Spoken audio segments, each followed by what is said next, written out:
ये देखिए एडेनियम की ग्राफ्टिंग के बाद किस तरह से फुटाव निकल कर आए हैं।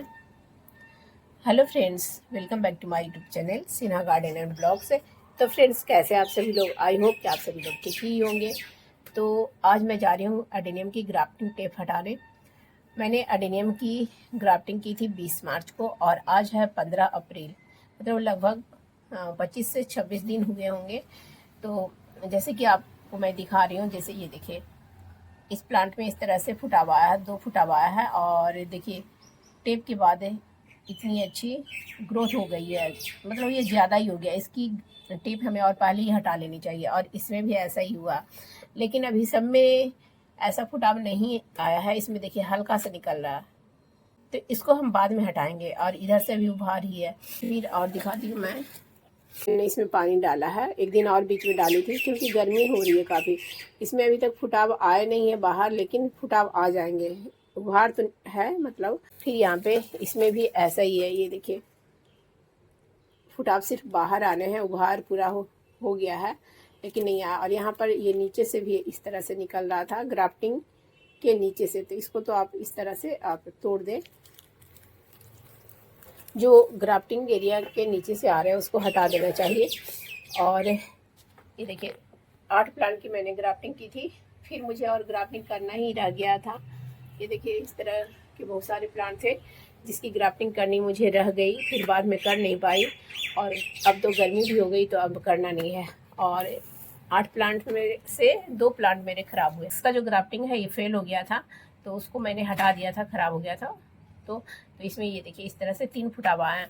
तो ये बहुत ही अच्छी है बात है कि 3 फुटावा हैं।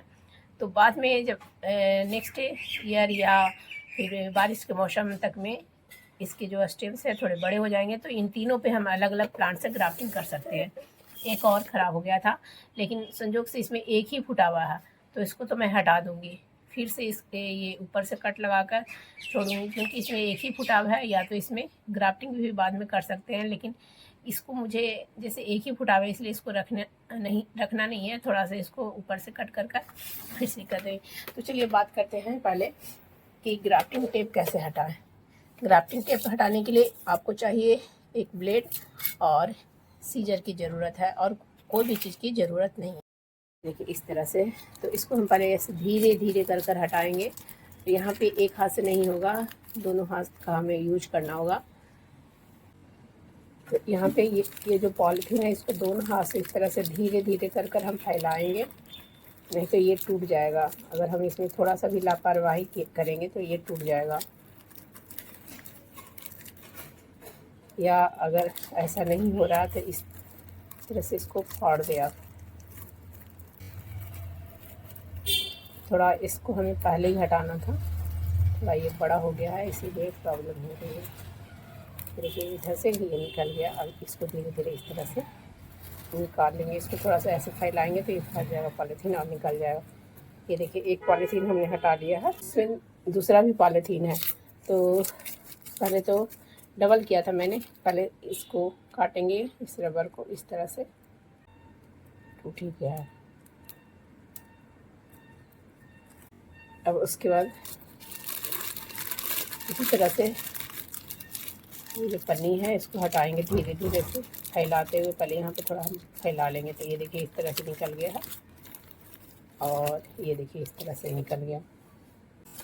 और अब इसकी मैं हटा लेती हूँ, पहले इसकी हटा लेती हूँ, उसके बाद फिर इसको कैसे रखना है। अभी जैसे ये देखिए रबर बिल्कुल से ख़त्म हो गया, ब्लेड लगाने की भी ज़रूरत नहीं है कहीं कहीं, तो किसी में इस तरह से। गर्मी काफ़ी तेज़ होने लग गई है। ये देखिए प्लांट हिल रहा है, मतलब पानी की कमी हो गई है।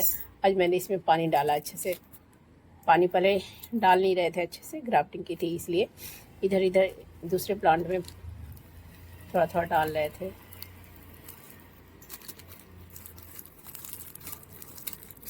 इस तरह से यहाँ पर तो एक ही फुटा हुआ है, तो ये इस तरह से हम हटा दिए।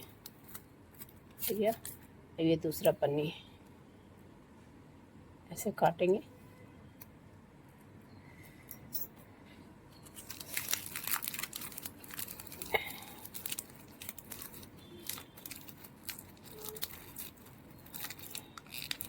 पहले इस तरह से फैला लें पन्ने को ऊपर बिना किए, तो ये फैल जाता है, फिर इजी से निकल जाता है। फिर इधर से धीरे निकाल कर ऐसे निकाल लेंगे। तो ये देखिए इस तरह से ये भी निकल गया है। और अब ये देखिए यहाँ से भी एक फुटाव आ रही थी, तो इसको हमें ऐसे कट कर देना भी पूरा साफ, और फिर यहाँ पे फंजीसाइड लगा देंगे, नहीं तो फिर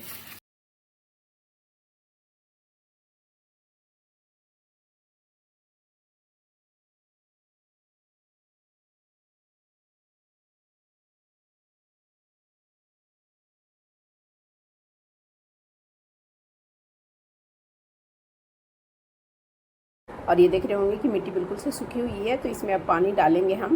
ये देखिए, और यहाँ पे ये जो है काला जैसा, ये इसका सैग जो है ग्राफ्टिंग करने में गिरा है वही है। और जैसे ये देखिए ये वाला प्लांट है, तो इसमें उभार आ चुका है, बस फुटाव बाहर आने हैं। तो जैसे जैसे जिनमें फुटाव आती जाती है, तो इसी तरह से ग्राफ्टिंग टेप हटाते जाए। अगर नहीं आप हटाएंगे, आप सोचेंगे कि एक ही बार हटाएंगे, तो फिर हटाने में दिक्कत भी हो सकती है। जैसे कि ये वाला देखिए और थोड़ा बड़ा हो जाता है, तो कभी कभी ऐसा होता है ना कि ग्राफ्टिंग टेप हटाने में ये टूट जाता है, जो न्यू फुटाव आती है। तो आप समय से ग्राफ्टिंग टेप हटाते जाए इस तरह से। तो इस तरह से इसकी और इसकी, इन दोनों की मैंने ग्राफ्टिंग टेप हटा दी है, और जो बाकी बचे हुए हैं उनमें भी फुटाव इस तरह से आ जाएगी, तभी ग्राफ्टिंग टेप हटाएंगे। और अब बात करते हैं कि ग्राफ्टिंग टेप हटाने के बाद क्या क्या प्रिकॉशंस रखने चाहिए। ग्राफ्टिंग टेप हटाने के बाद भी जब भी आप प्लांट को पकड़ें, तो इस तरह से पॉड को पकड़कर ही हटाएं, या ग्राफ्टिंग एरिया से नीचे के भाग को पकड़कर प्लांट को इधर उधर करें। ऊपर का भाग ये जो है, इसको कभी भी पकड़कर नहीं हटाएं, नहीं तो अगर वहाँ से पकड़ेंगे तो हो सकता है कि आपका ये जो ग्राफ्टिंग किया हुआ है उखड़ जाए, क्योंकि अभी बहुत ही नाजुक होता है ये।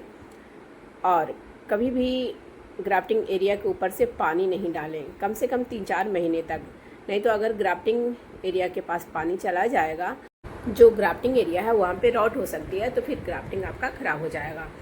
और बात करते हैं कि अभी इसको धूप में रखें या शेड में रखें, तो कम से कम 1-2 दिन तक इसको फुल सनलाइट में नहीं रखें, क्योंकि अब गर्मी बहुत ही अधिक हो रही है। आप सुबह वाली 1-2 घंटे की धूप में या शाम वाली 1-2 घंटे की धूप में रखना स्टार्ट करें, और 3 दिन के बाद से आप फुल सनलाइट में भी इसको रख सकते हैं।